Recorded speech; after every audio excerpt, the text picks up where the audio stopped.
Three types of trauma for organizational leaders. Organizational leaders in all sectors, for-profit and not-for-profit alike, are impacted by events and occurrences within the organizations they lead. No matter how mature as leaders and people they are still that people. They have feelings, dreams, goals, and most of them care deeply about organizational well-being and success.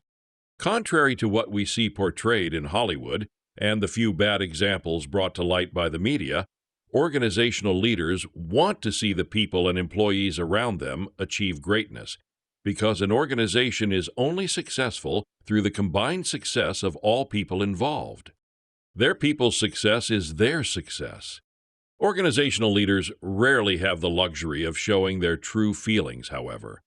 They are conscious that people look to them for calm and reassurance during difficult circumstances. They are often the rock of the organization.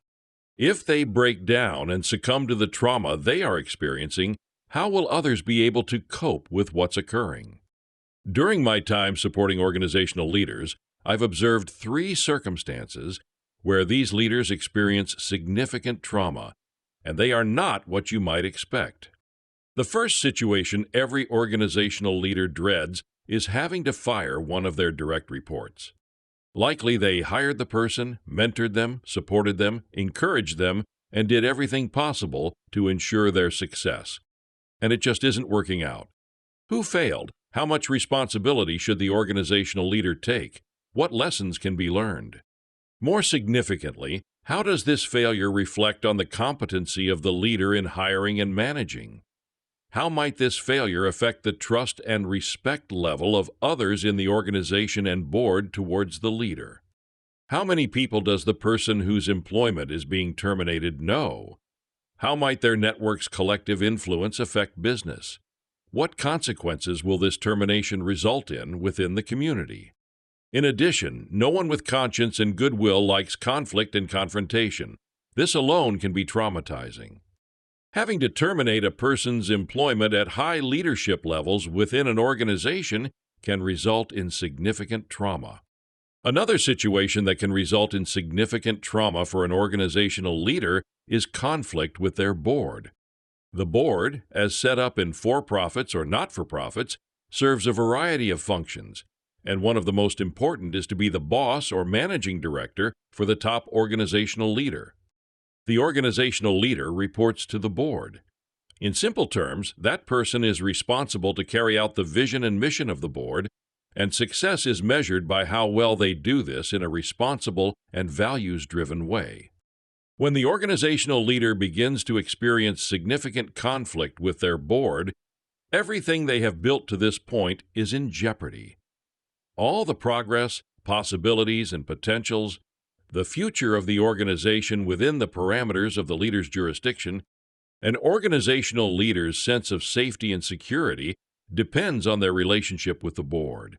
They cannot function well if they are second-guessed and perhaps even undermined at every turn.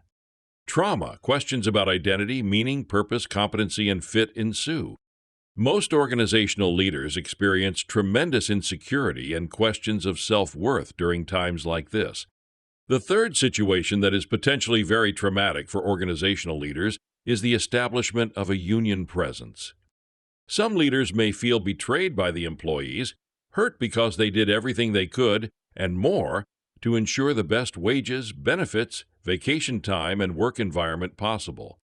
I personally know one CEO whose entire tenure of decades with one organization was defined by the moment the employees chose to unionize. The behaviors, attitudes, and perspectives this person held from that point on was defensive, combative, and anxiety-ridden. This person expressed how hurt they were, how betrayed they felt, how misunderstood their efforts became, and they never could forgive and move forward. This person became traumatized by the choice of the employees to unionize. Has anything like this occurred in organizations you are a part of?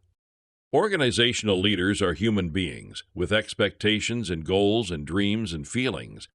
They have hearts, and they can experience trauma just like anyone else.